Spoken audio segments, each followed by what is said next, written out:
السلام عليكم ورحمة الله وبركاته. أعوذ بالله من الشيطان الرجيم. بسم الله الرحمن الرحيم. الحمد لله رب العالمين، والصلاة والسلام على أشرف الأنبياء والمرسلين نبينا محمد وعلى آله وأصحابه ومن تبعهم بإحسان إلى يوم الدين، أما بعد. اللهم رب اشرح لي صدري ويسر لي أمري واحلل عقدة من لساني يفقه قولي. ربي زدني علما سبحانك لا علم لنا إلا ما علمتنا إنك أنت العليم الحكيم. அன்பார்ந்த எனதருமை இஸ்லாமிய உறவுகளே, அல்லாஹுடைய பேரருளால் பெரும் கிருபையினால் ஃபஜ்ருடைய தொழுகையை நிறைவு செய்துவிட்டு அல்லாஹ்வினுடைய மார்க்கத்தை கற்றுக்கொள்ளக்கூடிய ஒரு அருமையான சூழலை அல்லாஹ் சுப்ஹானஹு வ தஆலா மீண்டும் நமக்கு வழங்கியிருக்கிறான். இது அல்லாஹ் சுப்ஹானஹு வ தஆலா வழங்கக்கூடிய மிக உன்னதமான அருள்கொடை. இந்த அருள்கொடைக்காக முதலாவதாக நம் அல்லாஹ்விடத்தில் நன்றி செலுத்திக் கொள்வோம். அல்ஹம்துலில்லாஹ். எல்லாம் அல்லாஹ் சுப்ஹானஹு வ தஆலா இந்த அருளை மௌத் வரை நமக்கு வழங்குவானாக. நம்முடைய வாழ்க்கையில் செய்த எல்லா பாவங்களையும் அல்லாஹ் சுப்ஹானஹு வ தஆலா மன்னிப்பானாக, மறைப்பானாக. இந்த உம்மத்தில் நிலவக்கூடிய கஷ்டங்கள், துன்பங்கள், துயரங்கள், சோதனைகள் அனைத்தையும் நீக்கி கண்ணியம் மிகுந்த சமுதாயமாக இல்லாமல்ல அல்லாஹ் இந்த சமுதாயத்தை ஆக்கி அல்புரிவானாக. அன்பிக்கினிய எல்லாமல்ல அல்லாஹுவின் நல்லடியார்களே, சொர்க்கம் என்கிற ஒரு கல்வி தொடரை தொடர்ச்சியாக நாம் பார்த்து வருகிறோம். சொர்க்கத்தினுடைய அருள்கொடைகளை பார்ப்பதற்கு முன்பதாக சொர்க்கத்தினுடைய பாதை என்று ஒரு பாதையில் குர்ஆன் ஹதீஸ் நமக்கு சொல்லும். இந்த உலகத்தில் சாலிஹான மனிதன், அல்லாஹுவை ஈமான் கொண்ட மனிதன் சொர்க்கத்தை அடைந்து கொள்ள வேண்டும், அல்லாஹுவின் பொருத்தத்தை அடைந்து கொள்ள வேண்டும் என்கிற நோக்கத்தோடு இந்த உலகத்தில் பயணித்தவன்.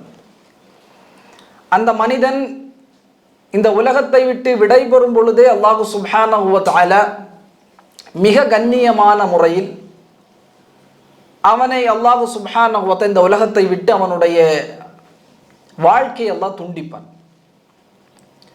அவனுடைய மௌத்துடைய நேரம் வரும். அவன் வீட்டிலோ அல்லது மருத்துவமனையிலோ தன்னுடைய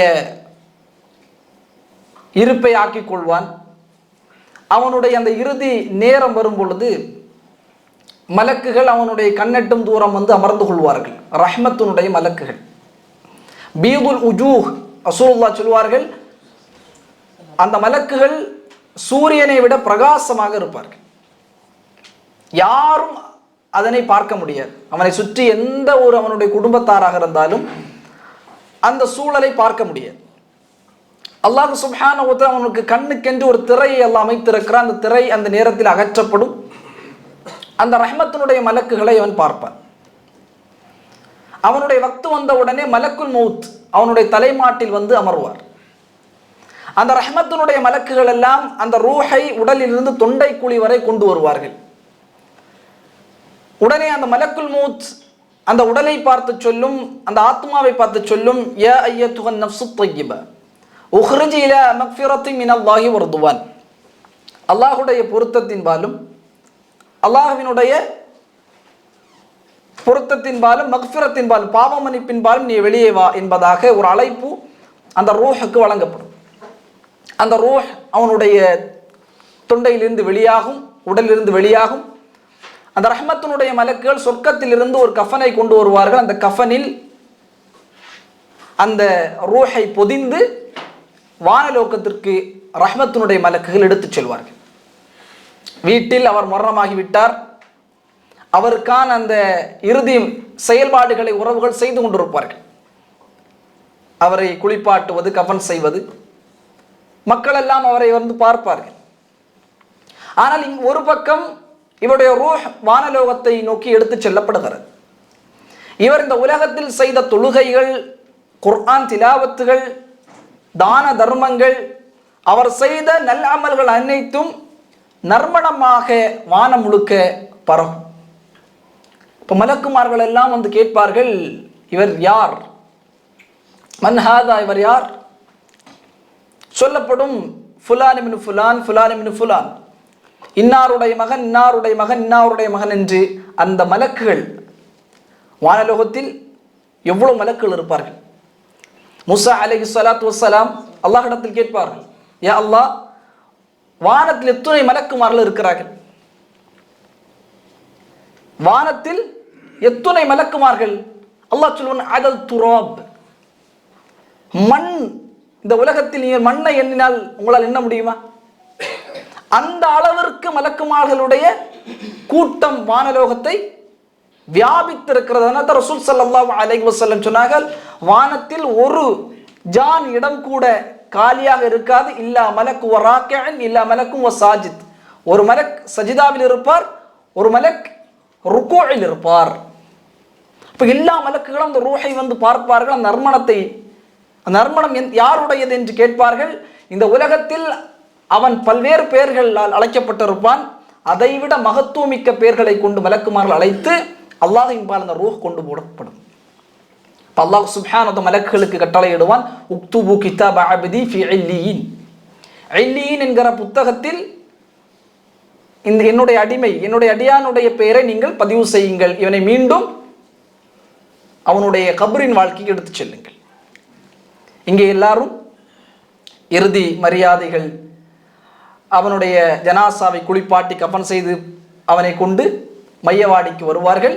ரசூல் ஸல்லல்லாஹு அலைஹி வஸல்லம் சொன்னாங்க, நல்ல அந்த சாலிஹான அந்த மனிதர் சொல்லுவார், கத்திமூனி கத்திமூனி, என்னை விரைவுபடுத்துங்கள், என்னை விரைவுபடுத்துங்கள், சீக்கிரமாக கபரில் கொண்டு அடக்குங்கள். சொர்க்கவாதியை தவிர வேறு யாராலும் இந்த வார்த்தையை சொல்லவே முடியாது. ரசூலுல்லாஹ் சொன்னாங்க, மனிதனை தவிர வேறு எல்லாரும் அவருடைய அந்த வார்த்தையை செவிமடுக்கும், மனிதர்களையும் ஜின்களையும் தவிர. அப்போ அவரை மையவாடி கொண்டு வந்து அடக்கம் செய்வார்கள். அவருடைய உறவுகள் எல்லாம் பிரிந்து செல்வார்கள். காலடி சப்தத்தை கேட்கக்கூடிய ஆற்றலை அல்லாஹ் சுப்ஹானஹு வ தஆலா மன்னக அடங்கி இருக்கக்கூடிய அந்த மனிதனுக்கு அல்லாஹ் வழங்குவான். அவர்கள் சில எட்டுகள் அவருடைய குடும்பம் சென்றதற்கு பிறகு அல்லாஹ் சுப்ஹானஹு வ தஆலா 2 மலக்குகளை இறக்குவார். அந்த 2 மலக்கு பற்றி ரசூலுல்லாஹ் சொன்னார்கள், கருமை நிற மலக்குகள், அவருடைய கண்கள் எல்லாம் நீல நிறமாக இருக்கும். அந்த மலக்குகள் அந்த கபருக்குள்ளே இறங்கிய உடனே அவருடைய ஜனாசாவை தூக்கி அமர்த்தி விட்டு அவர்கள் அந்த சொர்க்கவாதி இடத்திலே எதுவும் பேச மாட்டார். எங்கே வருகிறீர்கள், எப்படி வருகிறீர்கள், எந்த பேச்சுமே கிடையாது. 3 அல்லது 4 கேள்விகள் ஹதீஸில் ரசூல் ஸல்லல்லாஹு அலைஹி வஸல்லம் சொன்னார்கள், மன் ரப்புக்க, உன்னுடைய இறைவன் யார்? ஒமா தீனுக்க, உன்னுடைய தீன், எந்த தீனில் இருந்தாய்? மா ஹாதா ரஜுல் லதி புஅஸ ஃபீக்கும், உனக்கு அனுப்பப்பட்ட இந்த மனிதர் யார்? நீ எந்த இல்மை கொண்டிருந்த இந்த உலகத்தில், இதை அறிவதற்கு உனக்கு எப்படி தெரியும்? அவரது சொர்க்கவாதிக்கு அல்லாஹ் சுப்ஹானஹு வ தஆலா தௌஃபீக் செய்வான். அல்லாஹ் தௌஃபீக் செய்யாமல் அந்த மனிதரால் அந்த வார்த்தைகளுக்கு பதிலளிக்க முடியாது. காரணம், இதுவே காஃபிருடைய பகுதியை ரசூல் ஸல்லல்லாஹு அலைஹி வஸல்லம் சொல்லும் பொழுது ஃபாஜிர், ஃபாசிக், பாவி, அவன் இந்த உலகத்தில் ஒன்றை வணங்கி கொண்டிருப்பான். ஆனால் அவன் வணங்கக்கூடிய இறைவனை அந்த மன்னரையில் பேச முடியாது. மாறாக சொல்லுவான், லா அத்ரி, எனக்கு தெரியாது. அறிஞர்கள் சொல்லுவார்கள், அந்த இடத்தில் அல்லாஹ் தௌஃபீக் செய்யாமல் ரப்பி அல்லாஹ் தீனில் இஸ்லாம் முஹம்மது ரசூலுல்லாஹி ஸல்லல்லாஹு அலைஹி வஸல்லம் கரஅது கிதாபக் வ ஆமன்து வ ஸத்தக்து என்கிற பதிலை அந்த மனிதரால் சொல்ல முடியாது. அந்த மனிதர் அந்த பதில் சொல்லுவார். அல்லாஹ் அந்த மன்னரையிலேயே அவருடைய வார்த்தையை அல்லாஹ் உறுதிப்படுத்தி அல்லாஹ் வானலோகத்திலிருந்து சொல்வான், சதக அப்தி, என்னுடைய அடிமை உண்மையை கூறிவிட்டான். அவருக்கான அந்த சொர்க்க வாழ்வு என்பது மன்னரையிலிருந்து ஆரம்பமாகும். இங்கே உறவுகள் எல்லாம் கவலையோடு இருப்பார்கள், போயிட்டாரே என்கிற மனக்கவலையோடு இருப்பார்கள். மன்னரையில் அவருக்கு ரசூல் ஸல்லல்லாஹு அலைஹி வஸல்லம் சொன்னார்கள், அல்லாஹ் சொல்வான், சொர்க்கத்தினுடைய ஆடையை அனுபவியுங்கள், சொர்க்கத்தினுடைய வாசலை மன்னரையில் திறந்து வையுங்கள். அந்த சொர்க்கத்தினுடைய வாசலிலிருந்து நல்ல ஒரு குளுமையான நறுமணம் பொருந்திய அந்த காற்று மன்னரையை சூழ்ந்து கொள்ளும். சொர்க்கத்தினுடைய விரிப்பை அவனுக்கு விரியுங்கள். அவன் சொர்க்கத்தில் எந்த இடத்தில் இருப்பானோ அந்த இடத்தை காலையிலும் மாலையிலும் அவனுக்கு காண்பியுங்கள். சொர்க்கம், அதாவது மன்னரை 70க்கு 70 அவனுடைய பார்வை எட்டும் தூரம் மண்ணறை விசாலமாகும். அவர் அப்படியே இருப்பார். அப்போ அவருடைய அருகாமையில் ஒரு அழகிய தோற்றத்தை கொண்ட ஒரு மனிதர், நற்செய்தியை சொல்லக்கூடிய வகையில் வரக்கூடிய ஒரு மனிதர் வருவார். அவர் கேட்பார், மன் அன்ட், நீ யார்? அன அமலுக்கு சாலிஹ், நீ செய்த நல்ல அமல். இந்த மன்னரை தனிமையுடைய வீடாக இருந்தாலும் உனக்கு துணையாக, உனக்கு பக்கபலமாக இந்த மன்னரை நான் இருப்பேன். இதையெல்லாம் பார்த்துவிட்டு மகிழ்ச்சியில் இதற்கான ஒரு வாழ்க்கை இந்த உலகத்தில் வாழ்ந்தவர். இந்த உலகத்தில் சொர்க்கம், அல்லாஹ்வின் பொருத்தம், கண்ணியத்திற்காக இந்த உலகத்தில் வாழ்ந்த அடியான் அப்படி மகிழ்ச்சியில் சொல்லக்கூடியவனாக சொல்லுவான், யா ரப்பி அகிம் ஸாஅ, மறுமை ஏற்படுத்தியா அல்லாஹ் என்பதாக கேட்பான். எனக்கு நீ மறுமை ஏற்படுத்த வேண்டும், நான் இப்பொழுதே சொர்க்கத்திற்குள்ளே நுழைய வேண்டும்.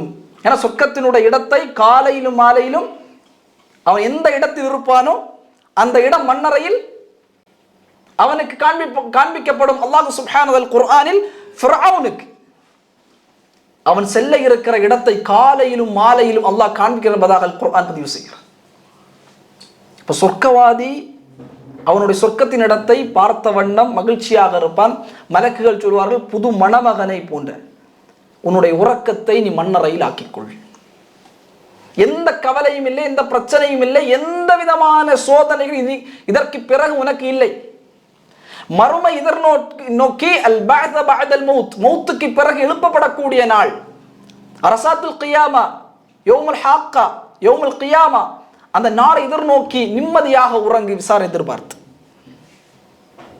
அவர் அல்லாஹ் நாடுகின்றவரை மன்னரை வாழ்க்கையில் எந்த விதமான கஷ்டங்களும் இன்னல்களும் இல்லாமல் இந்த சொர்க்கவாதி ராஹத்தாக வாழ்வார். அல்லாஹ் சுப்ஹானஹு வ தஆலா அதற்கு பிறகு அவன் நாடும் பொழுது இந்த உலகத்தை அழிப்பான். முதல் சூர் ஊதப்படும், எல்லா மனிதர்களும் மூத்தாகுவார்கள், மலக்குகள் மௌத்தாகும், ஜின்கள் மௌத்தாகும், விலங்குகள் மௌத்தாகும், எல்லாம் மௌத்தாகும். முதல் சூர். இரண்டாவது சூர் ஊதப்படும். அல்லாஹ் சுப்ஹானஹு வ தஆலா இதை போன்று வேறொரு உலகத்தை அல்லாஹ் படைப்பான். அந்த படைக்கக்கூடிய அந்த உலகம் என்பது மிக விசாலமாக இருக்கும். இரண்டாவது சூர் ஊதப்படும். மனிதர்கள் எல்லாம் அப்படியே அவங்களுடைய கபர்கள் பிளக்கப்பட்டு அப்படியே எழுப்புவார்கள். ரசூல் ஸல்லல்லாஹு அலைஹி வஸல்லம் சொன்னார்கள், அந்த கியாமத், அந்த மறுமை எப்படி இருக்கும்? மஹ்ஷர் வெள்ளை பாலை போன்று, ரொட்டியை போன்ற வகையில், எந்த செடி கொடிகளும் எந்த மரங்களும் கட்டிடங்களும் இல்லாத வகையில் அந்த மஹ்ஷர் இருக்கும். காரணம், அல்லாஹ் வருவான், அல்லாஹ்வின் அர்ஷ் வரும், மலக்குகள் வருவார்கள். நான் சொன்னேன், அதது துராப், ஒரு மண்ணை எண்ண முடியுமா? அந்த அளவிற்கான மலக்குகள் அந்த மறுமை நாள் இறங்குவார்கள் என்று சொன்னால் எந்த அளவிற்கு அந்த மஹ்ஷர் விசாலமாக இருக்கும்,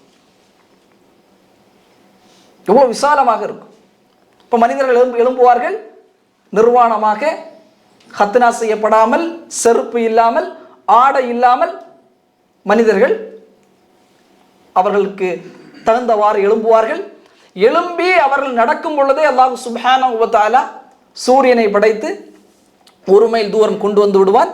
அந்த சூரியனிலிருந்து வெளிப்படக்கூடிய வெப்பத்தின் காரணமாக அவர்களின் பாவத்திற்கு ஏற்ப வேர்வைகள் வெளியாகிக் கொண்டே இருக்கும். அந்த நேரத்தில் அல்லாஹ் சுப்ஹானஹு வ தஆலா இந்த சொர்க்கவாதிகளை கண்ணியப்படுத்துவதற்காகவே அவனுடைய அர்ஷின் நிழலை அல்லாஹ் சுப்ஹானஹு வ தஆலா 7 கூட்டத்தார்களுக்கு அல்லாஹ் வழங்குவான். 7 கூட்டத்தார் மறுமையில் மிக கண்ணியவான்கள்.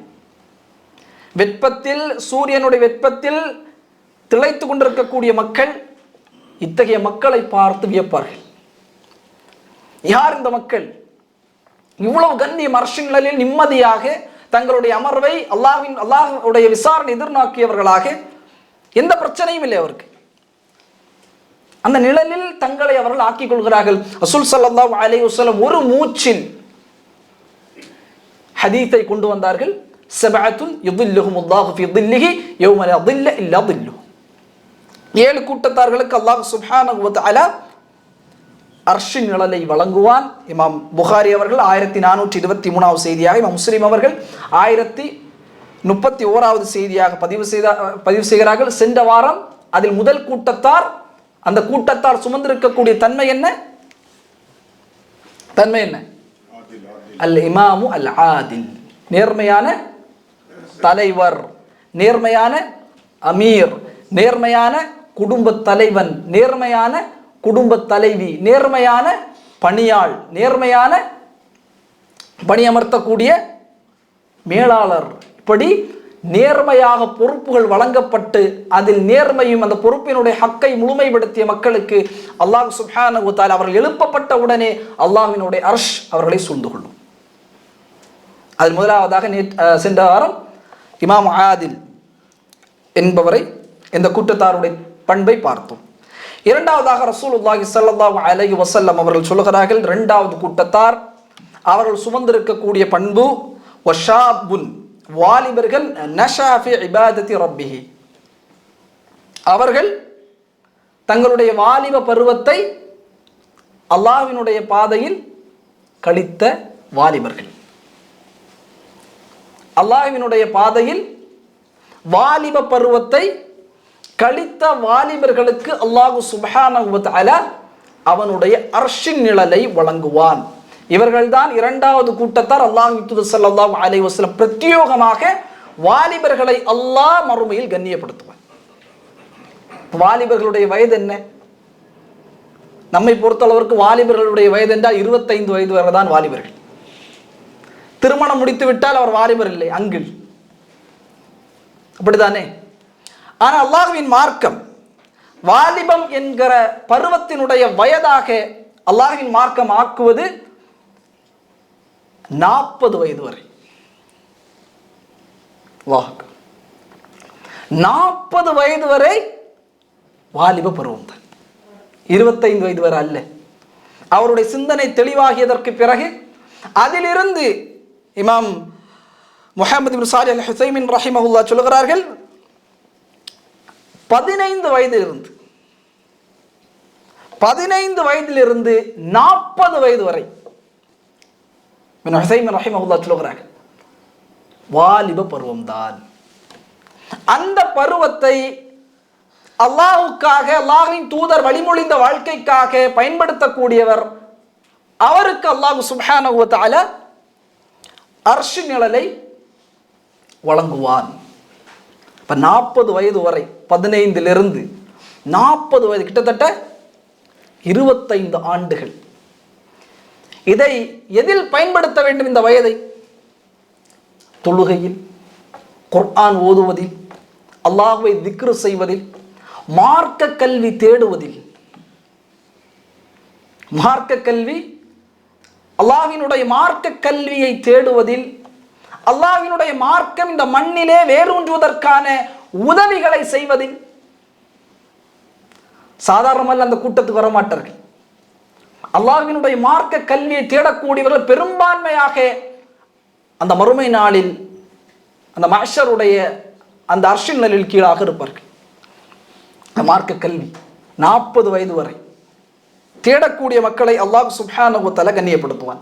அதனால இந்த வாலிப பருவம் அல்லாஹ் சுப்ஹானஹு வ தஆலா குர்ஆனில் எந்த இடத்திலெல்லாம் நபிமார்களுடைய வரலாற்றை சொல்கிறானோ அந்த இடத்தை தொடர்ந்தே அவர் வாலிபராக இருந்தால் அல்லாஹ் அடையாளப்படுத்துவான்.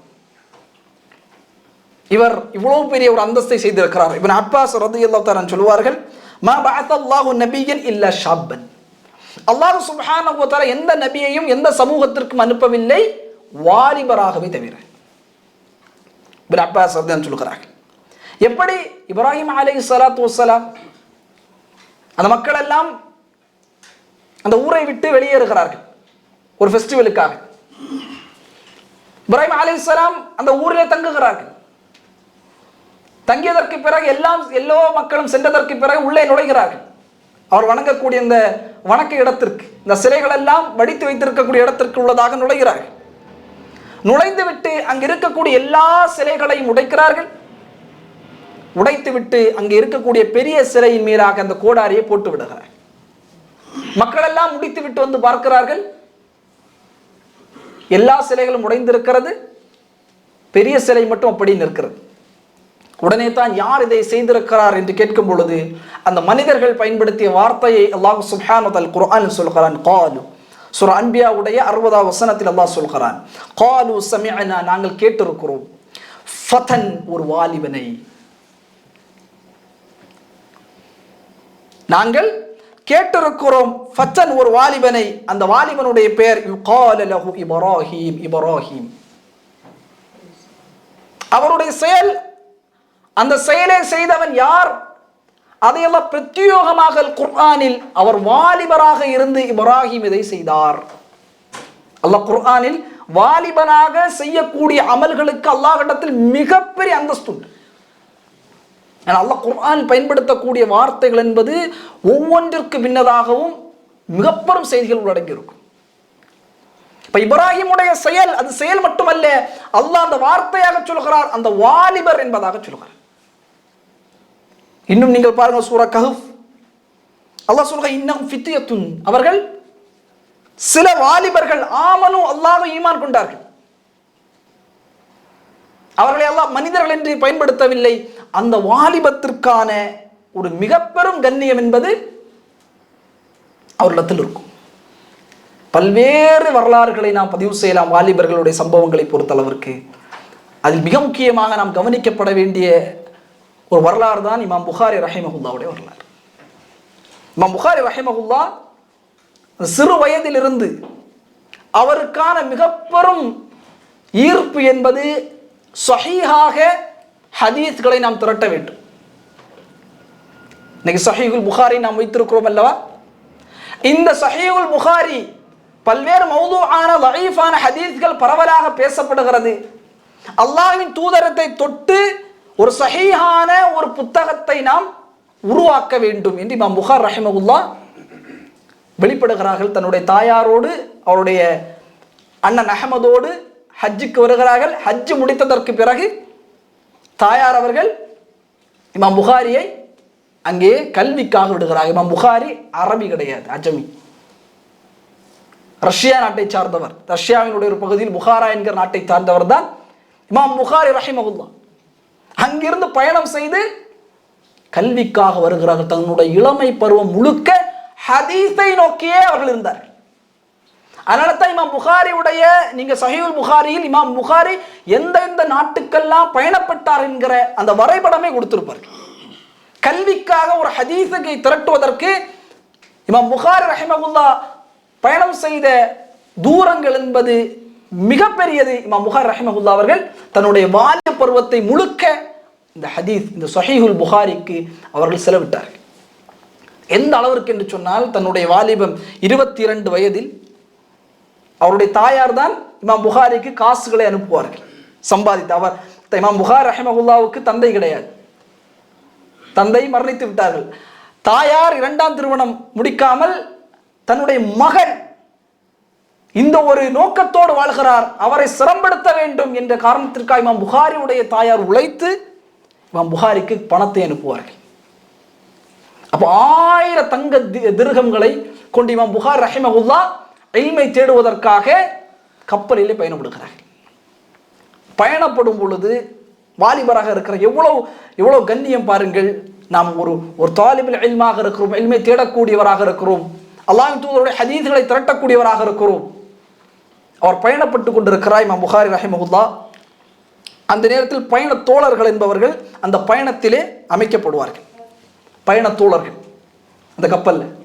இப்ப எல்லோரும் தங்களுக்கு மத்தியில் அறிமுகப்படுத்தும் பொழுது ஒரு வயதானவரும் இமாம் புகாரிக்கு அருகில் வருகிறார். வந்து இமாம் புகாரிட்ட பேசும்பொழுது இமாம் புகாரிட்ட கேட்கிறாங்க, எங்க போறீங்க? நான் இப்படி இங்க இல்மை கற்பதற்காக இந்த இடத்திற்கு செல்கிறேன்.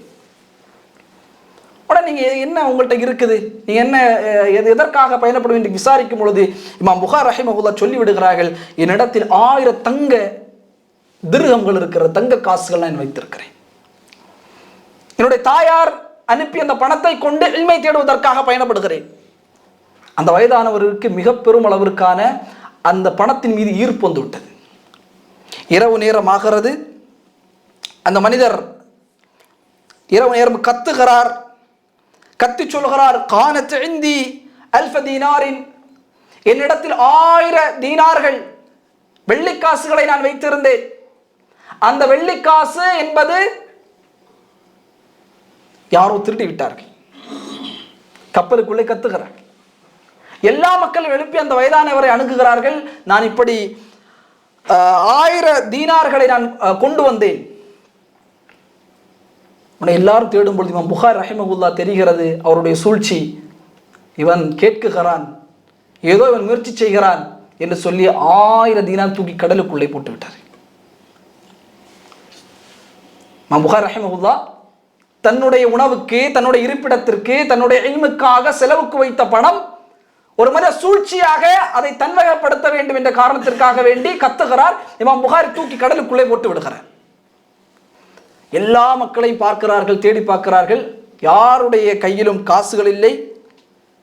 எல்லாரும் மீண்டும் திரும்ப தூங்க செல்கிறார்கள். அந்த வயதான இமாம் புகாரி ரஹிமஹுல்லாஹ் இடத்தில் வருகிறான். வந்து சொல்கிறான், வாலிபா, நான் செய்த சூழ்ச்சி என்பது உனக்கு தெரிந்துவிட்டது. நீ பகலில் தான் இடத்தில் 1000 தீனாரை காட்டினாய். ஆனால் இப்பொழுது தேடி பார்க்கும் பொழுது இடத்தில் இல்லையே. உடனே இமாம் புகாரி ரஹிமஹுல்லாஹ் சொல்லுவாங்க, யா ஜஹில், ஓ முட்டாளே, நான் அததிரி அன்னனி, உனக்கு தெரியாதா நான் யார் என்று? அல்லாஹ்வின் தூதர் ஸல்லல்லாஹு அலைஹி வஸல்லம் அவருடைய ஹதீஸை தொகுப்பதற்கு வாழ்க்கை அர்ப்பணித்தவன் நான். வாழ்க்கை அர்ப்பணித்தவன் நான். மக்களிடத்திலே நான் உண்மையாளனாக கருதப்பட வேண்டும். இந்த 1000 தீனாருக்காக வேண்டி மக்கள் என்னை இவன் பொய்யன் என்று சொல்லிவிட்டால் நான் செய்யக்கூடிய முயற்சிகள் சஹீஹுல் புகாரியுடைய ஒரு ஹதீஸை புகாரி ஒரு திருடன் என்று புறக்கணித்து விடுவார்கள் மக்கள். ஒரு வாலிபர், இன்மை தேடக்கூடியவர், அது அந்த காசு தேவை இமாம் புகாரிக்கு. அவருக்கு சாப்பாடுக்கு அடுத்த அந்த நாட்டுக்கு போனால் காசுகள் தேவை. இருந்த பொழுது கூட இமாம் புகாரி ரஹிமஹுல்லாஹ் சொன்னார்கள், இந்த காசை நான் வைத்திருந்த மக்கள் என்னை பிடித்திருந்தால் நீ செய்த சூழ்ச்சி தான் மக்கள் என்னை திருடன் என்பதாக சொல்லிவிடுவார்கள். சொன்னால் என்னுடைய உழைப்பு ஹதீஸுக்காக நான் என்னுடைய வாழ்க்கையை நான் ஒப்படைத்திருக்கிறேன்.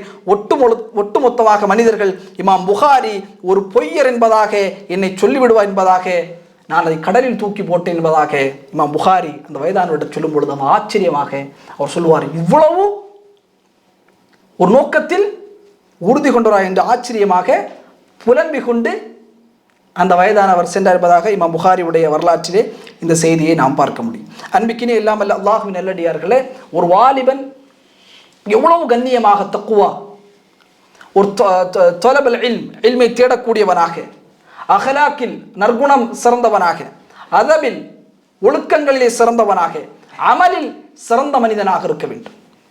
40 வயது வரை அவனிடத்தில் தக்குவா, இறையச்சம் ஒரு வாலிபனிடத்திலே முழுமையாக இருக்க வேண்டும். இரண்டாவதாக இல்மை தேடக்கூடிய ஒரு பண்பு அவனிடத்தில் இருக்க வேண்டும். மூன்றாவதாக அஹ்லாக், நற்குணம் என்பது அவனிடத்தில் இருக்க வேண்டும். நாலாவதாக அதப், ஒழுக்கம் அவனிடத்தில் இருக்க வேண்டும். ஐந்தாவதாக அமல் அவனிடத்தில் இருக்க வேண்டும். ஒரு வாலிபன் தன்னுடைய வாலிப பருவத்தை அல்லாஹ்வுக்காக அவன் அந்த பாதையில் வணக்க வழிபாட்டுக்காக அளித்தான் என்று சொன்னால் அல்லாஹ் சுப்ஹானஹு வ தஆலா நாளை மறுமையில் அர்ஷ் நிழலை அல்லாஹ் கொடுப்பான். ரொம்ப ரொம்ப கவனமாக எடுக்க வேண்டிய ஒன்று சகோதரர்களே. ஏன்னா பிரத்யேகமாக அல்லாஹ் இந்த வயதை குறித்து கேள்வி கேட்பான். இந்த வயதினுடைய நேரங்கள் எந்த அளவிற்கு நம்மிடத்தில் வீணடிக்கப்படுகிறது. இந்த வாலிப பருவம் மார்க்கத்துக்கு உழைக்க வேண்டிய வயது. மார்க்கத்திற்கு உழைக்க வேண்டிய எவ்வளவு சொகுசான வாழ்க்கைகளை சஹாபாக்கள் முஹாஜிர்கள் சொகுசான வாழ்க்கை இருந்த பொழுது கூட இந்த அல்லாஹ்வினுடைய இந்த மார்க்கத்தின் செய்தி வருகிறது, ஏகத்துவ செய்தி வருகிறது, ஒட்டுமொத்தமாக அதிலிருந்து வெளியேறினார்கள். சொல்ல முடியுமா? தன்னுடைய நிலங்கள், தங்களுடைய வீடுகள், வாசல்கள், உடைமைகள் எல்லாவற்றையும் விட்டுவிட்டு ஹிஜ்ரத் செய்தார்கள். அவர்கள் விட்டுவிட்டு வந்த எல்லா அவர்களுடைய சொத்துகளையும் ஒட்டுமொத்தமாக கைப்பற்றியவர்கள் யார்? குறைஷி காஃபிர்கள். மார்க்கத்திற்காக தங்களுடைய நேரத்தை கொடுத்தார்கள் சகோதரர். ரொம்ப ரொம்ப ரொம்ப முக்கியம். இந்த நேரம் வீணடிப்பு வாலிபர்களுக்கு மத்தியில், குறிப்பாக இன்றைக்கு திரைப்படங்கள் 3 மணி நேரம் 4 மணி நேரம் வீணடிக்கப்படக்கூடிய நேரங்கள். அதனால தான் அரபியில் சொல்லுவார்கள் அல் வக்து யம்திய ஸரீஅன், வேகமாக நேரம் சென்றுவிடும். இப்னு கய்யிம் ரஹிமஹுல்லாஹ் சொல்வார்கள், நேரத்தை வீணடிப்பது என்பது மௌத்தை விட மிக கடுமையான ஒன்று. காரணம், நேரத்தை வீணடிப்பது அல்லாஹுவையும் மறுமையும் விட்டு உன்னை வீணடித்து விடும், தொலைவாக்கி விடும். மௌத் என்பது உலகத்தை விட்டும் உன்னுடைய குடும்பத்தை விட்டும் உன்னை துண்டித்து விடும். ரொம்ப முக்கியம். அதனால்தான் அறிஞர்கள், நீங்கள் அல்லாஹுடைய பாதையில் கொடுப்பதிலேயே சிறந்தது என்று அவரிடத்தில் கேள்வி கேட்கும் பொழுது பெரும்பாலும் அறிஞர் சொன்னது வக்த், நேரம். நீங்கள் காசு கூட சம்பாதித்து 10 வருஷம் நீங்கள் சதக்காவே செய்யவில்லை என்றால், 10 வருஷம் சதக்காவே செய்யவில்லை என்றால் 11ஆம் வருஷம் சம்பாதித்து அதை கொடுக்கலாம். ஆனால் நேரங்கள் கழிந்து விட்டால், அதனால தான் ஆங்கிலத்திலே சொல்லுவார்கள், டைம் இஸ் நாட் ரீஃபண்டபிள். நேரம் என்பது ரீஃபண்ட் ஆகாது, பண்ண மாட்டாங்க. நேரம் திரும்பி எடுக்க முடியுமா? அறிஞர்கள் கவலைப்பட்ட ஒன்று, நேரம் மட்டும் கடை வீதிகளிலே விற்குமானால் வாங்கக்கூடியதில் முதல் வரிசையில் நாங்கள் நின்றிருப்போம் என்பதாக சொல்வார்கள். அப்ப இந்த வாலிப பருவம் எதற்காக? அல்லாஹ்வுக்காக. அல்லாஹ்வின் மார்க்கத்தை கற்றுக்கொள்ள வேண்டும், என்னுடைய குண நிலைகளை சீர்படுத்த வேண்டும், என்னுடைய அமல்களை நான் சீர்படுத்த வேண்டும், அல்லாஹ்வுடைய மார்க்கத்திற்கு நான் உதவி செய்ய வேண்டும். அன்சாரிகள் இன்ஷா அல்லாஹ் பின்னாளில் நாம் சாபிகூன் சொர்க்கவாதிகள் முற்பட்டவர்களில் வரக்கூடிய அன்சாரிகள் எந்த அளவிற்கு இந்த சொர்க்கத்தின்பால் ஈர்க்கப்பட்டார்கள், அவருடைய தியாகங்கள் என்ன, இன்ஷா அல்லாஹ் பின்னால் நாம் இந்த வகுப்பில் நாம் பார்க்க இருக்கிறோம். அப்போ இந்த வாலிப நேரங்கள், இந்த வாலிப பருவத்தின் நேரத்தை சரியான முறையிலே பயன்படுத்த வேண்டியவர்களாக நாம் இருக்க வேண்டும். மூன்றாவதாக ரசூலுல்லாஹி ஸல்லல்லாஹு அலைஹி வஸல்லம் இந்த ஹதீஸிலே சொன்ன மூன்றாவது கூட்டம், வரஜுலுன், ஒரு மனிதர், கல்புஹு, அவருடைய உள்ளம் என்பது, முஅல்லகுன், தொங்கவிடப்படும், ஃபில் மசாஜித், மஸ்ஜிதில். ஒரு மனிதர், அவருடைய உள்ளம் மஸ்ஜிதில் தொங்கவிடப்பட்ட உள்ளம் கொண்ட மனிதர்,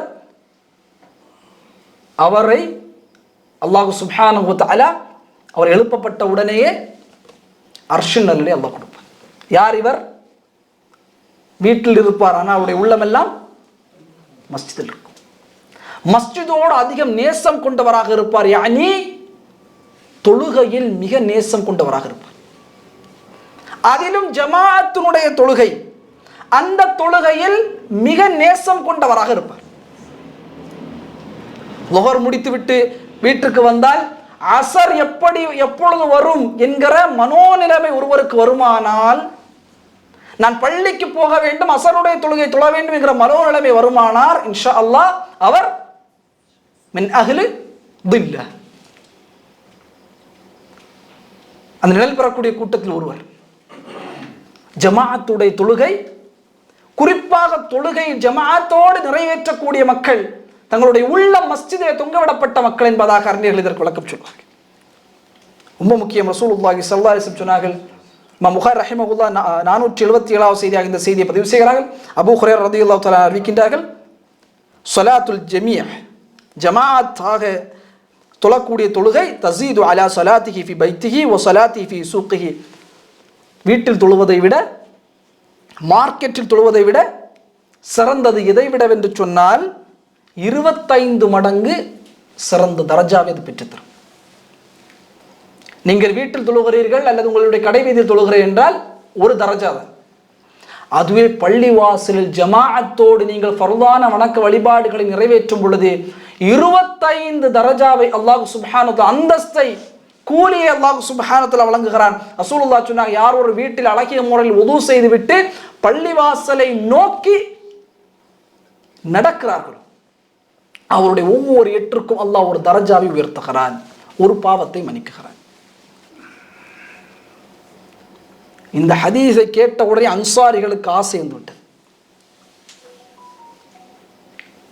நாம் பள்ளிவாசலுக்கு அருகில் இருக்க வேண்டும் என்று சொல்லி எல்லா அன்சாரிகளும் மஸ்ஜித் நபவிக்கு அருகில் வீடுகளை வாங்குவதற்கு முற்படுகிறார்கள். ரசூலுல்லாஹ் இந்த செய்தி ரசூலுல்லாஹ் சொன்னார்கள், அதல்ல, உங்களுடைய நடந்திருப்பீங்கல்ல இந்த 8, அதை அதிகப்படுத்துங்கள். நீங்கள் 8 அதிகப்படுத்தி பள்ளிவாசலுக்கு வரும் காலமெல்லாம் ஒவ்வொரு 8ற்கும் அல்லாஹ் ஒரு தரஜா உயர்த்துகிறான், உங்களுடைய பாவத்தை மன்னிக்குகிறான். ரசூலுல்லாஹி ஸல்லல்லாஹு அலைஹி வஸல்லம் செய்தியை நமக்கு சொன்னாங்க. 3வது கூட்டம் மஸ்ஜிதில் உள்ளங்கள் தொங்கிவிடப்பட்ட மனிதர்கள் அல்லாஹுவால் அந்த மறுமை நாளில் நிழல் கொடுக்கப்படுவார்கள். 4வது மிக முக்கியமான ஒரு கூட்டம், அவர் சுமந்திருக்கக்கூடிய பண்புதான் ரஜுலானி, 2 மனிதர்கள், தஹாப்ப ஃபில்லா, அல்லாஹ்வுக்காக நேசம் கொண்ட 2 மனிதர்கள். இந்த உலகத்தில் நேசம் என்பது அல்லாஹ் வழங்குவது, ரிஸ்க், ரிஸ்குல் பாத்தின் என்பதாக சொல்வார்கள். மறைவாக அல்லாஹ் கொடுக்கக்கூடிய ரிஸ்க் தான் நேசம். என்னுடைய மனைவி என்னை நேசிப்பது அது ரிஸ்க். என்னுடைய பிள்ளைகள் என்னை நேசிப்பது ரிஸ்க். என்னுடைய நண்பர்கள் என்னை நேசிப்பது ரிஸ்க். சாதாரணமாக நாம் யாரையும் நேசிக்க முடியாது. அல்லாஹ் ஸல்லல்லாஹு அலைஹி வஸல்லம் சொன்னார்கள், உங்களில் யார் யாரை நேசித்தாலும் அந்த நேசம் யாருக்காக இருக்க வேண்டும்? அல்லாஹ்வுக்காக இருக்க வேண்டும். என் மனைவியை நான் நேசிக்கிறேன் என்று சொன்னால் என் மனைவி என்றல்ல, நான் உன்னை அல்லாஹ்வுக்காகத்தான் நேசிக்கிறேன். அப்படி நேசங்களை உண்டாக்கக்கூடிய மனிதர்களுக்கு அல்லாஹ் சுப்ஹானஹு என்ன செய்வான்? அர்ஷ் நிழலை கொடுப்பான், நேசம் வைப்பான். அந்த நேசத்தின் பின்னால் நான் இவரை நேசிப்பது அல்லாஹ்வுக்காக மட்டும்தான். என்னுடைய பிள்ளைகள் நான் பெற்றெடுத்த பிள்ளை என்பதற்காக அல்ல, இவர்களை நான் நேசிப்பது அல்லாஹ்வுக்காக. என்னோடு பயணிக்கக்கூடிய நண்பர்கள் இவர்களை நேசிப்பது அல்லாஹ்வுக்காக. என்னோடு பணிபுரியக்கூடிய என்னுடைய தோழர்கள் அவர்களை நேசிப்பது அல்லாஹ்வுக்காக. என்னுடைய தனிப்பட்ட நேசம் அல்ல. ரசூலுல்லாஹி ஸல்லல்லாஹு அலைஹி வஸல்லம் அவர்கள் ஆதபுல் முஃபரத், இமாம் புகாரி ரஹிமஹுல்லாஹுடைய ஒரு புத்தகம், ஆதபுல் முஃபரத், தனி மனித ஒழுக்கம் என்பதாக ஒரு அழகான புத்தகம். அந்த புத்தகத்தில் 350வது செய்தியாக இந்த செய்தியை பதிவு செய்கிறார்கள். அபூ ஹுரைரா ரலியல்லாஹு தஆலா அறிவிக்கக்கூடிய இந்த செய்தி, ரசூலுல்லாஹ் சொன்னார்கள், ஒரு மனிதர் பயணப்படுகிறார் ஃபி கரியத்தின், ஒரு கிராமத்தை நோக்கி. அல்லாஹ் சுப்ஹானஹு வ தஆலா அவருடைய பாதையிலே ஒரு மலக்கை அல்லாஹ் நியமிக்கிறான். சஹீஹான அறிவிப்பு. அவர் பயணப்படுகிற ஒரு ஊரை நோக்கி பயணப்பட்டு கொண்டிருக்கிறார். ஒரு மலக்கை அவருடைய பாதையிலே அல்லாஹ் நியமிக்கிறான். அந்த மலக் கேட்கிறார்கள், ஐன துரீது, எங்கே செல்கிறாய், எங்கே செல்ல விரும்புகிறாய், எங்க போயிட்டு இருக்க? அவர் சொன்னார், அகன், என்னுடைய சகோதரன், ஃபி ஹாதிஹில் கரியா, என்னுடைய சகோதரன் ஒருவர் இந்த ஊரில் இருக்கிறார். என்னுடைய சகோதரன் ஒருவர் இந்த ஊரில் இருக்கிறார், நான் அவரை நோக்கி நான் செல்கிறேன். அவர் கேட்கிறார், ஹல் லஹு அலைக மின்ஹு நிஅமத்தின், உனக்கு ஏதாவது அவரிடத்திலே பொறுப்புகள் இருக்கிறதா? அவருக்கு ஏதாவது நீ பண்ணணுமா? கைமாறுகள் ஏதாவது செய்யணுமா? அதற்காக போகிறாய்? ஒரு தேவைக்காக போகிறாய்? பயணங்கள் அப்படிதான் நம்ம அமைப்போம். ஒரு இடத்தில் இன்னொரு இடத்துக்கு பயணப்படுகிறோம் என்று சொன்னால் ஒரு தேவையை மையப்படுத்தி தான் பயணப்படுவோம். அந்த மலக் கேட்கிறார், என்ன உங்களுடைய நோக்கம், பயணத்தின் நோக்கம் என்ன? ஏதாவது உங்களுக்கு தேவைகள் இருக்கிற அவரிடத்தில்? கால, அவர் சொன்னார், லா ஃபஇன்னி, நிச்சயமாக நான் உஹிப்புஹு ஃபில்லாஹ், அல்லாஹ்வுக்காக அவரை நேசிக்கிறேன். அல்லாஹ்வுக்காக எந்த விதமான தேவைகளும் கிடையாது. அல்லாஹ்வுக்காக நான் அந்த மனிதரை நேசிக்கிறேன், என்னுடைய சகோதரனை நேசிக்கிறேன், அவரை பார்ப்பதற்காக நான் செல்கிறேன். கால, அந்த மலக்கு சொன்னான், ஃபஇன்னி ரசூலுல்லாஹ், நான் அல்லாஹ்விட புறத்தில் அனுப்பப்பட்ட தூதர், ரசூல். அல்லாஹ் உன்னை நேசிக்கிறான். நீ எப்படி அல்லாஹ்வுக்காக அவரை நேசிக்கிறாயோ அல்லாஹ் சுப்ஹானஹு வ தஆலா அவனும் உன்னை நேசிக்கிறான். எவ்வளவு பெரிய அந்த ஹதீஸ். என்னுடைய சகோதரன், என்னுடைய சகோதரி, என்னுடைய நண்பன், அவரை நான் நேசிக்கிறேன். அல்லாஹ்வுக்காக நான் அவரை நேசித்து நான் பயணப்படும் காலமெல்லாம் அல்லாஹ்வினுடைய நேசம் என் மீது இருக்கும். ஆனால் இன்றைய சமூகத்தில் பார்க்கிறோம், இரத்த உறவுகள், குறிப்பாக அண்ணன் நோய்வாய்ப்பட்டிருப்பார், பார்க்கவே போக மாட்டார். சகோதரி நோய்வாய்ப்பட்டிருப்பார், பார்க்கவே போக மாட்டார். ஈகோக்கள், ஏதோ கண்ணிய குறைவான வார்த்தைகள் பேசப்பட்டிருக்கும், அதன் காரணமாக இதை போன்ற பயணங்களை தடுக்குகிறோம் சகோதரர்கள். அல்லாஹ் ஸல்லல்லாஹு அலைஹி வஸல்லம் சொன்னார்கள், இந்த பயணத்திற்கு அல்லாஹ்விடத்தில் இருக்கக்கூடிய மதிப்பு என்பது அல்லாஹ்வின் நேசம், சாதாரண விஷயம் அல்ல. இந்த இரத்த உறவுகளோடு நாம் இருக்கும்போது என்னுடைய அண்ணன், என்னுடைய தம்பி, என்னுடைய அக்கா, என்னோட தங்கச்சி என்பதல்ல அங்கே நேசம். அல்லாஹ்வுக்காக நேசிக்கிறேன், அல்லாஹ்வுக்காக நான் அவர்களை நேசிக்கிறேன். உமர் இப்னு கத்தாப் ரலியல்லாஹு தஆலா அன்ஹு அவருக்கு ஒரு சகோதரர் உண்டு, ஸைத் இப்னு கத்தாப். உமர் ரலியல்லாஹு தஆலா அன்ஹு பிறந்து வாலிபனாக இருக்கும் பொழுது அவருடைய தந்தை கத்தாப், உனக்கெல்லாம் மாடு மேய்க்க கூட லாய்க்கற்றவன் உமரை என்பதாக மக்காவினுடைய மலைக்குன்றில் வைத்து பேசினார். உனக்கெல்லாம் ஆடுகளை கூட சரியாக மேய்க்க முடியாது கத்தாப் உமரே. அவருடைய வாப்பெல்லாம் வளர்த்தல, உமரை வளர்த்தியது அவருடைய சகோதரன் ஸைத் இப்னு கத்தாப். சஹாபாக்களுடைய வாக்கு நிறைய பார்க்கணும். போன வாரம் ஜாபிர் அப்துல்லா ரலியல்லாஹு தஆலா அவர்தான் 9 சகோதரி. அவங்க 9 சகோதரி திருமணம் முடித்து கொடுத்ததும் அப்துல்லா இப்னு ஜுபைர் அவருக்கும் சகோதரிகள் உண்டு. அவர்களெல்லாம் என்னுடைய சகோதரி என்பதற்காக அல்ல, அல்லாஹ்வுக்காக நேசிக்கிறேன்.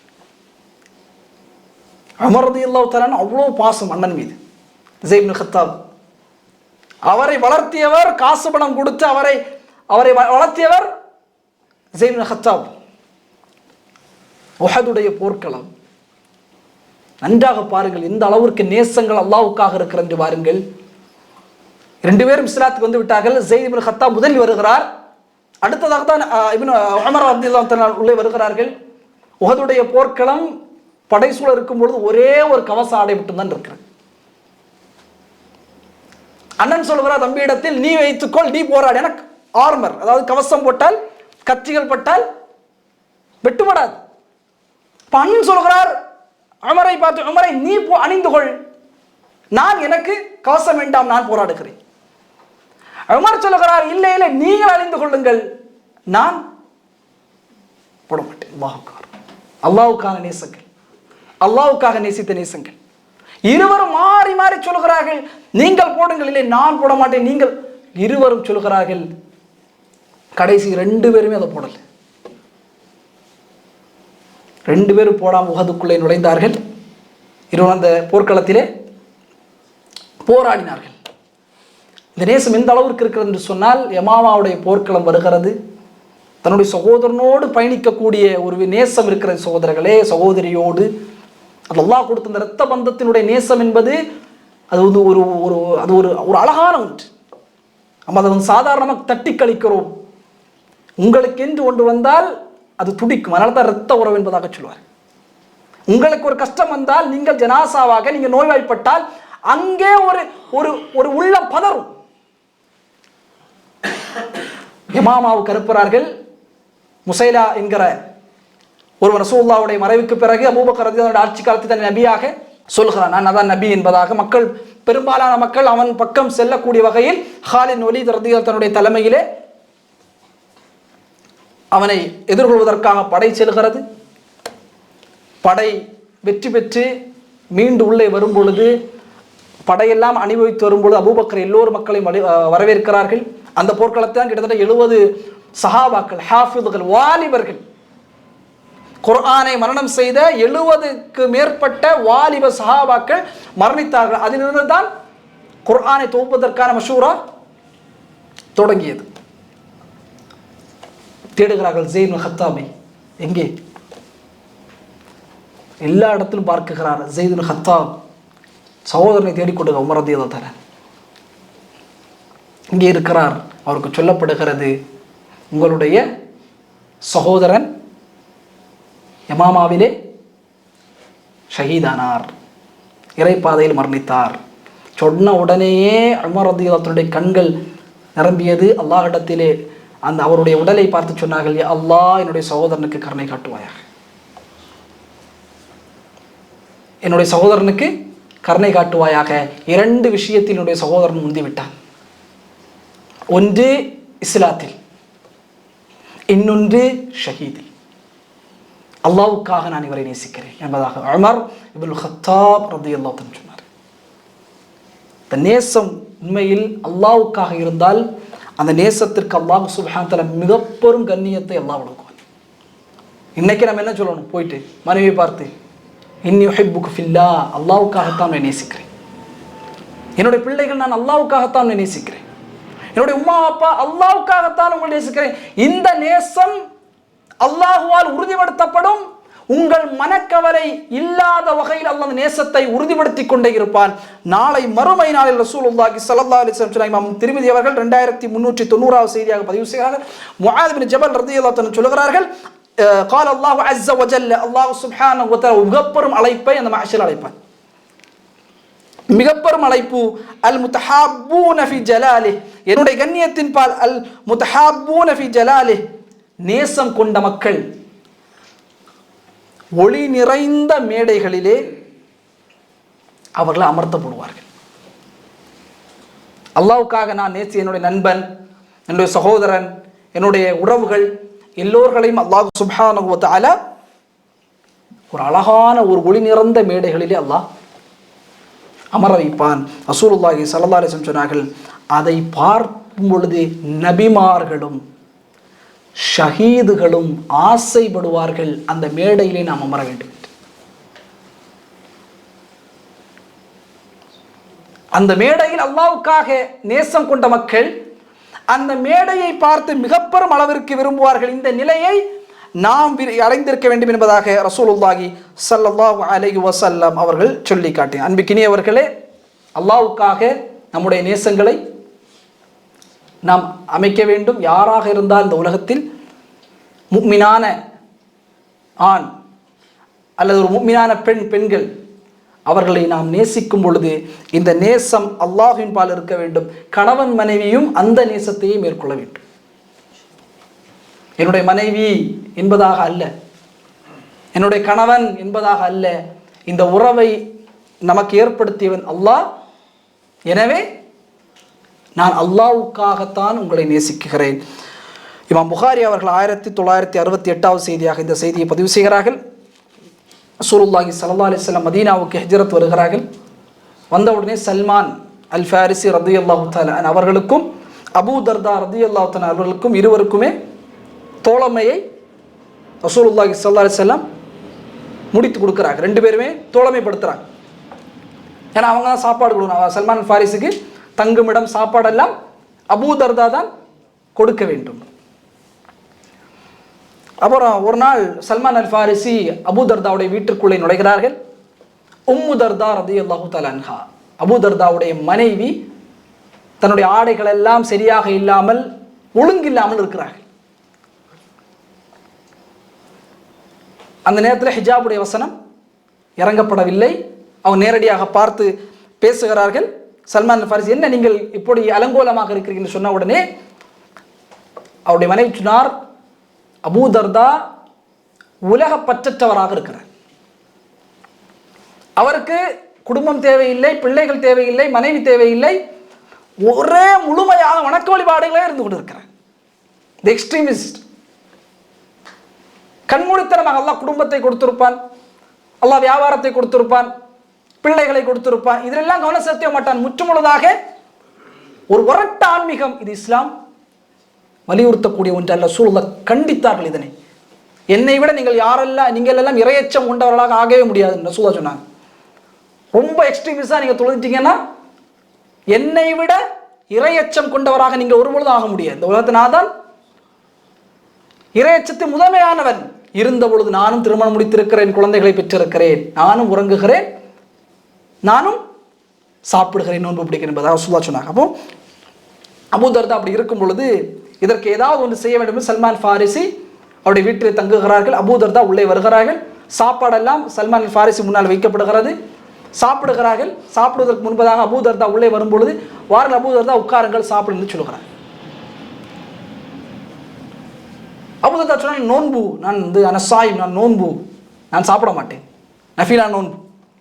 சல்மான் ஃபாரிசி சொல்லுவார், நஃபீலா நோன்பு பரவாயில்லை, விருந்தினர் வந்தால் அந்த நோன்பை விருந்தினருக்காக நீங்கள் விட்டு அவரோடு நீங்கள் விருந்து கழிக்கலாம், பிரச்சனை இல்லை, வந்து அமருங்கள் என்று சொல்கிறார். இல்லைன்னா நான் சாப்பிட மாட்டேன். உடனே அவரும் உட்கார்ந்து சாப்பிடுகிறார்கள். சாப்பிட்டு முடிந்ததற்கு பிறகு உறங்கச் செல்கிறார்கள். இரவினுடைய முதல் பகுதி வருகிறது. அபூ தர்தா எழுப்பி தொழ ஆரம்பிக்கிறார். சல்மான் ஃபாரிஸ் சொன்னார், தொழுவதற்கு இது நேரம் இல்லை, உறங்குங்கள். அவரும் உறங்குகிறார். இரவினுடைய இரண்டாவது பகுதி வருகிறது. தொழுகைக்காக அபூ தர்தா எழும்புகிறார்கள். மீண்டும் சல்மான் ஃபாரிஸ் சொன்னார், இப்பொழுது நேரம் இல்லை தொழுவதற்கு, உறங்குங்கள், இன்னும் நேரம் இருக்கிறது. இரவினுடைய கடைசி பகுதி வருகிறது. சல்மான் ஃபாரிசி அபூ தர்தாவை எழுப்பி, இதுவான் தொழுகைக்கான நேரம், வாருங்கள் தொழுங்கள் என்பதாக தொழுகைக்கு இருவரும் தொழுது முடித்ததற்கு பிறகு சல்மான் ஃபாரிசி சொன்னார்கள், யா பதர் இன்னலி ரப்பிக அலைக ஹக்கன், உன்னுடைய ரப்புக்கான ஹக்குகள் இருக்கிறது. வ நஃப்ஸிக அலைக ஹக்கன், உன்னுடைய நஃப்ஸுக்கான ஹக்குகள் இருக்கிறது. வ அஹ்லிக அலைக ஹக்கன், உன்னுடைய குடும்பத்திற்கான ஹக்கு இருக்கிறது. வஅதி குல்லதி ஹக்கின் ஹக்கஹு, அந்த ஹக்குகளை நீ கொடுக்கக்கூடியவனாக நீ இருக்க வேண்டும் அபூதர் என்பதாக, அபூ தர்தாவே என்பதாக சல்மான் ஃபாரிசி ரலியல்லாஹு தஆலா அன் அபூ தர்தாவை பார்த்து சொன்னாங்க. அபூ தர்தா கேட்ட உடனே ரசூலுல்லாஹ்ட்ட, என்னுடைய அமல்களை நீங்கள் தடுத்து விட்டு என்று நான் சொல்லுவேன் என்று சொல்லி ரசூலுல்லாஹ்வை ஃபஜ்ருக்கு பின்னால் சந்தித்து ரசூலுல்லாஹ்ட்ட சொல்றாங்க, யா ரசூலல்லாஹ், நான் நஃபிலா நோன்பு பிடித்தேன், சல்மான் அந்த நோன்பை விட சொன்னார். நான் இரவு முதல் பகுதியில் எழும்பினேன், இரண்டாவது பகுதியில் தொழுவதற்காக எழும்பினேன், தடுத்தார். இப்படி என்னிடத்தில் சொன்னார், ரப்புக்கான ஹக்கு இருக்கிறது, உன்னுடைய நஃப்ஸுக்கான ஹக்கு இருக்கிறது, உன் குடும்பத்திற்கான ஹக்கு இருக்கிறது, அந்த ஹக்கை நீ கொடு என்பதாக சல்மான் என்னை பார்த்து சொன்னான் என்று சொன்ன உடனே ரசூலுல்லாஹி ஸல்லல்லாஹு அலைஹி வஸல்லம் சொன்னார்கள், சதக சல்மான், சல்மான் உண்மையை சொல்லிவிட்டார். நீ என்னிடத்து என்ன சொன்னாலும் உண்மையில் சல்மான் தான் உண்மையை சொல்லியிருக்கிறார். ரப்புக்கு என்று ஒரு ஹக் உண்டு, உன் நஃப்ஸுக்கு என்று ஒரு ஹக் உண்டு, தேவை உண்டு, உன்னுடைய குடும்பத்திற்கும் தேவைகள் உண்டு. அந்தந்த ஹக்குகளை சரியான முறையிலே கொடுக்கக்கூடியவனாக இருக்க வேண்டும். இதை கேட்ட மாத்திரம்தான் அபூ தர்தா ரலியல்லாஹு தஆலா அன், உம்மு தர்தா ரலியல்லாஹு தஆலா அன் சிறந்த ஜோடிகளாக வாழுகிறார்கள். நேசம் அவ்வளவு பரிமாற்றப்படுகிறது. எந்த அளவிற்கு என்று சொன்னால், அபூ தர்தா மௌத்துடைய படுக்கையை அடைகிறார், உம்மு தர்தா அருகில் இருக்கிறார்கள். அவரிடம் சொல்லப்படுகிறது, என்னுடைய கணவரே, உம்மு தர்தா சொல்கிறார்கள், அல்லாஹ்வுக்காக நேசித்த நேசங்கள், என்னுடைய கணவரே, நாம் இந்த உலகத்தில் இருவரும் இணைந்து பயணித்தோம். நிஜமானா நாம் ரெண்டு பேரும் இணைந்து நாம் பயணித்தோம் இந்த உலகத்தினுடைய வாழ்க்கையில். நான் ஆசைப்படுகிறேன், உங்களுக்கு வாக்களிக்கிறேன், சொர்க்கத்திலும் அல்லாஹ் நம்மை திருமணம் முடித்து ஜோடிகளாக எப்படி உலகத்தில் ஆக்கினாலோ அப்படியே அல்லாஹ் ஆக்க வேண்டும் என்று நான் விருப்பப்படுகிறேன், உங்களுக்கு வாக்களிக்க என்பதாக உம்மு தர்தா ரலியல்லாஹு தஆலா அன்ஹா அபூ தர்தாவை பார்த்து சொன்னாங்க. இதல்ல விஷயம். மனைவி சொல்லிட்டு நிக்கல, மூத்தாயிரது அபூ தர்தா மூத்தாயிரர். முஆவியா ரலியல்லாஹு தஆலா அன்ஹு பெண் கேட்டு, உம்மு தர்தாவை பெண் கேட்டு ஆட்கள் அனுப்புகிறார்கள். உம்மு தர்தா சொன்னாங்க, இல்லை முஆவியா ஹலீஃபா சொன்னார்கள், இல்லை, நான் அபூ தர்தாவுக்கு வாக்களித்திருக்கிறேன், அல்லாஹ்வுக்காக நான் அவரை நேசித்திருக்கிறேன், இந்த நேசம் சொர்க்கத்திலும் தொடர வேண்டும், சொர்க்கத்திலும் அவரை மணமுடிக்க வேண்டும் ஆசைப்படுகிறேன், அந்த நேசம் எனக்கு சொர்க்கத்திலும் இருக்க வேண்டும் என்று ஆசை என்பதாக அந்த திருமண ப்ரொபோசலையே அவர்கள் ரிஜெக்ட் பண்ண என்பதாக நாம் ஹதீஸ்களிலே பார்க்க முடியும். இப்போ அல்லாஹ்வுக்காக நேசிக்கக்கூடிய நேசங்கள் இதுதான். நான் தனிப்பட்ட முறையில் நம்முடைய நேசங்களாக அவர்கள் மீது வைக்கும் பொழுது ஏமாற்றங்கள் தான் வரும். ஏமாற்றம் அதிகம் சந்திப்போம். ஆனால் அல்லாஹ்வுக்காக நேசப்படும் அல்லாஹ் பொறுப்பேற்கிறான். அந்த நேசத்தை பலப்படுத்தி கொண்டே இருப்பான். அதிகம் நேசிக்கக்கூடியவர்களாக நாம், ஏன்னா அல்லாஹ்வுக்காக நேசித்தால் அந்த நேசம் என்பது அல்லாஹுவால் உறுதிப்படுத்தப்படும். ரசூலுல்லாஹி ஸல்லல்லாஹு அலைஹி வஸல்லம் ரெண்டு மனிதர்கள் அல்லாஹ்வுக்காக நேசிப்பார்கள், அவர்கள் இணையும் பொழுதும் அவர்கள் பிரியும் பொழுதும். நேசம் அல்லாஹ்வுக்காக நேசிப்பது முதல்ல ரசூல் இந்த ஹதீஸை தொடர்ச்சியாக கொண்டு வருவாங்க. அல்லாஹ்வுக்காக இணைவார்கள், அல்லாஹ்வுக்காக பிணிவார்கள். இமாம் ஹாஃபிஸ் இப்னு ஹஜர் அஸ்கலானி ரஹிமஹுல்லாஹ் அவருடைய ஃபத்துல் பாரி 2வது பாகம் 144வது செய்தி அந்த செய்தியை பதிவு செய்கிறார்கள். அல்லாஹ்வுக்காக ஒரு மனிதர் நேசத்தை வைத்தால் இந்த உலகத்தில் அந்த நேசங்கள் துண்டிக்கப்படும். இந்த உலகத்தின் நேசங்கள் துண்டிக்கப்பட்டாலும் அவர்களை அல்லாஹ் அந்த மறுமையிலே ஒன்றிணைப்பான், சொர்க்கத்தில் அவரை ஒன்றிணைப்பான்.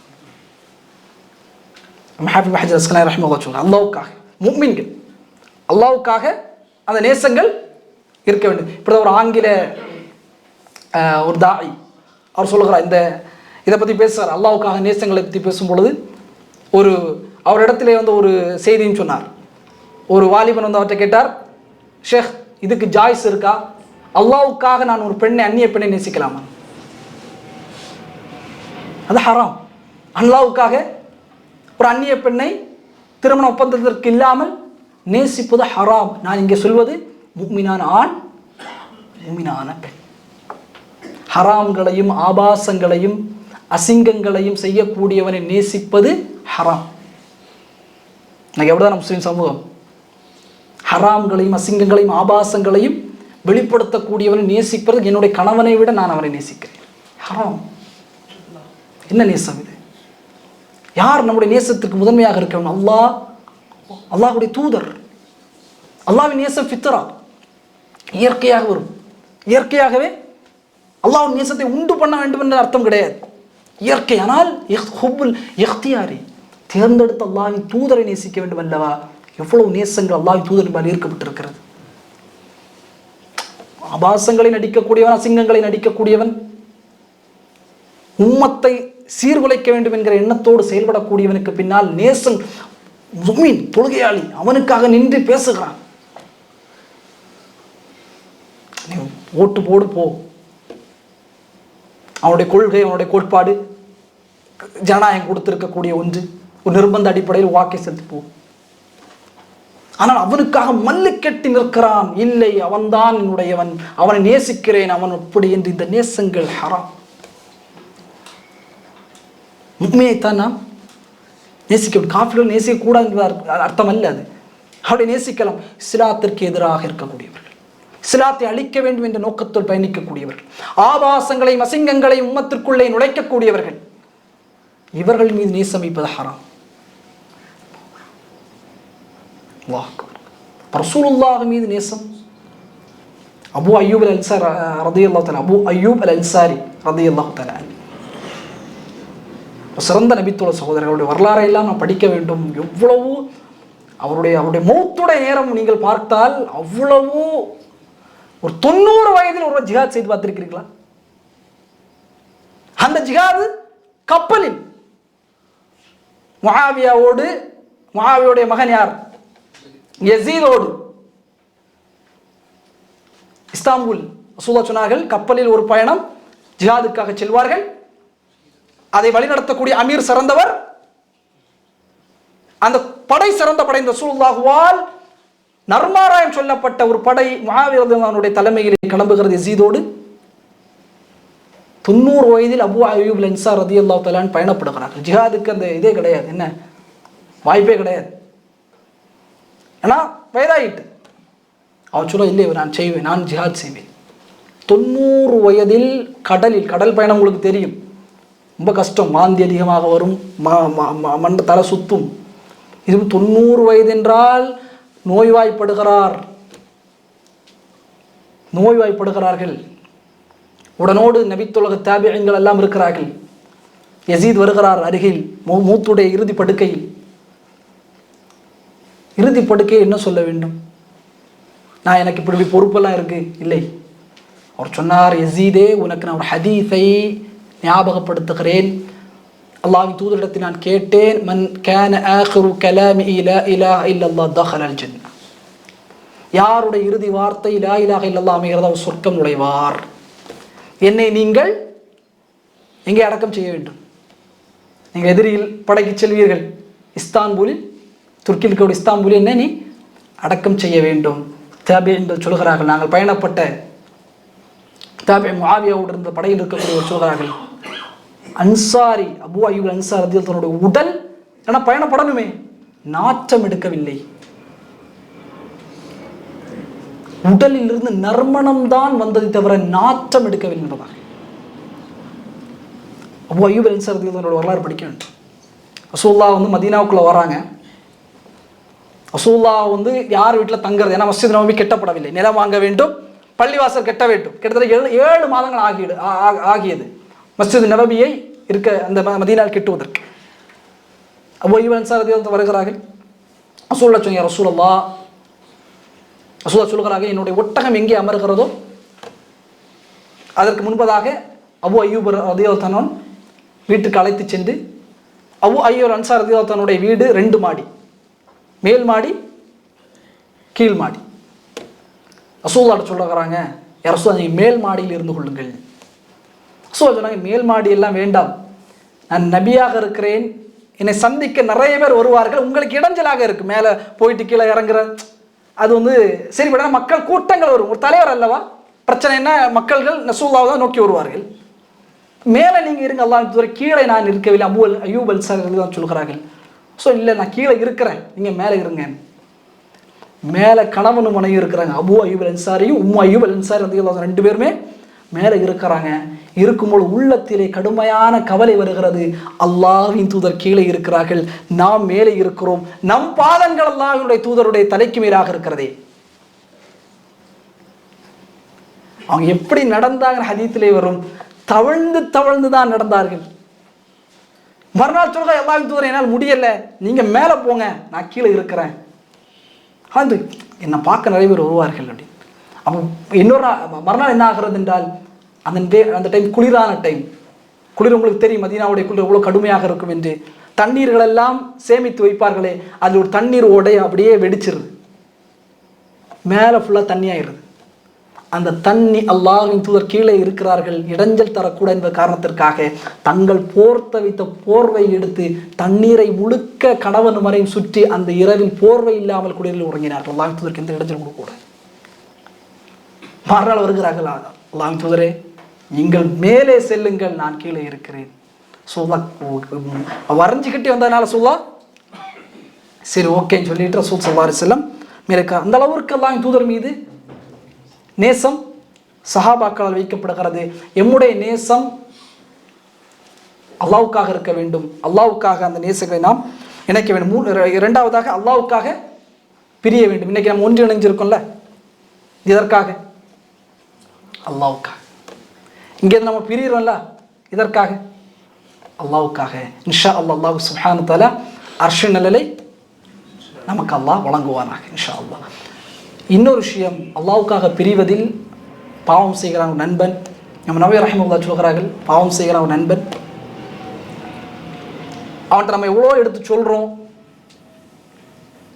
ஆனால் அவனுடைய பாவங்கள் நம்மை பாதிக்கக்கூடிய நிலைமையில் இருந்தால், என் நண்பன் என் ஃப்ரெண்டை போல யாருமே கிடையாது, நான் அவன் சின்ன வயசுலேருந்து வளர்ந்து, ஆனால் அவன் சிகரெட்டு பிடிக்கிறான், உன்னை அந்த பாவம் பாதிக்கும் நிலை வந்தால் அவன் செயல்பாடுகளை வெறுத்து அல்லாஹ்வுக்காக பிரிந்தால் அர்ஷின் நிலை அல்லாஹ் சுப்ஹானஹு தஆலா வழங்குவான். யார் இந்த பாவங்கள் நம்மை அது பாதிக்கக்கூடிய நிலைமை வருகிறது என்பதை அறிந்து விட்டார் என்று சொன்னால் அவர்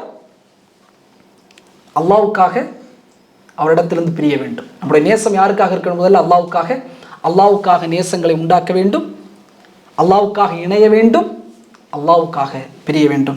இந்த 4வது கூட்டத்தாரை ரசூலுல்லாஹி ஸல்லல்லாஹு அலைஹி வஸல்லம் அவர்கள் அடையாளப்படுத்தினார்கள்.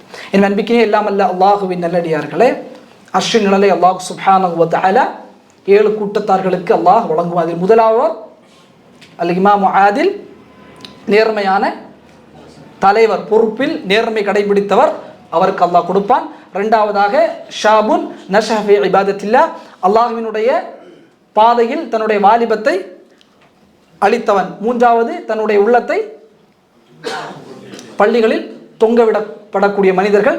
நான்காவதாக அல்லாஹ்வுக்காக நேசங்களை உண்டாக்கக்கூடிய, அல்லாஹ்வுக்காகவே இணைவார்கள், அல்லாஹ்வுக்காகவே பிழிவார்கள். இத்தகைய பண்புகளை சுமந்த நன்மக்களாக இல்லாமல் அல்லாஹ் சுப்ஹானஹு வ தஆலா நம்மை ஆக்கியல் புரிவாராக இன்ஷா அல்லாஹ். 3 கூட்டத்தார்கள் இன்னும் பாக்கி இருக்கிறது. அடுத்த வகுப்பில் இன்ஷா அல்லாஹ் நாடில் அதை எடுத்து அல்லாஹ்வினுடைய வருகை மறுமையில் எவ்வாறு இருக்கும் என்பதை குறித்து இன்ஷா அல்லாஹ் பார்த்துவிட்டு அடுத்தடுத்து சொர்க்கத்தினுடைய அந்த சாபிகூன் அஸ்ஸாபிகூன் முற்பட்ட மனிதர்கள் யார், அஸ்ஹாபுல் யமீன் வலது பக்க மக்கள் யார், எவ்வாறு விசாரணை நடைபெறும், எவ்வாறு அவருடைய ஏடுகள் வழங்கப்படும், எவ்வாறு மீசானுடைய தராசு ஆக்கப்படும், எவ்வாறு அல்லாஹ் தனித்தனியாக விசாரணை செய்வான், அவர்களை அல்லாஹ் சொர்க்கத்தின் எவ்வளோ ஒன்றிணைப்பான் என்கிற குறித்து இன்ஷா அல்லாஹ் வரக்கூடிய காலங்கள் எல்லாம் நாடினால் பார்ப்போம். எல்லாம் அல்லாஹ் சுப்ஹானஹு வ தஆலா வாலிப பருவத்தை அல்லாஹ்வுடைய பாதையை கழிக்கக்கூடிய நன்மக்களாக நம் அனைவரையும் ஆக்கில் புரிவானாக.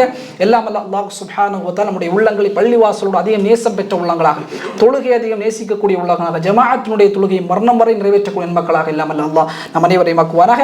எல்லாம் அல்ல அல்லாஹ் சுப்ஹானஹு வ தஆலா நம்முடைய நேசங்களை அல்லாஹ்வுக்காக வைக்கக்கூடிய மக்களாக நன்மக்களாக நம் அனைவரையும் ஆக்குவானாக. அல்லாஹ்வுக்காக இணையக்கூடிய மக்களாக, அல்லாஹ்வுக்காக பிரியக்கூடிய மக்களாக, உலக லாபத்திற்கு அல்ல நம்முடைய நேசம்.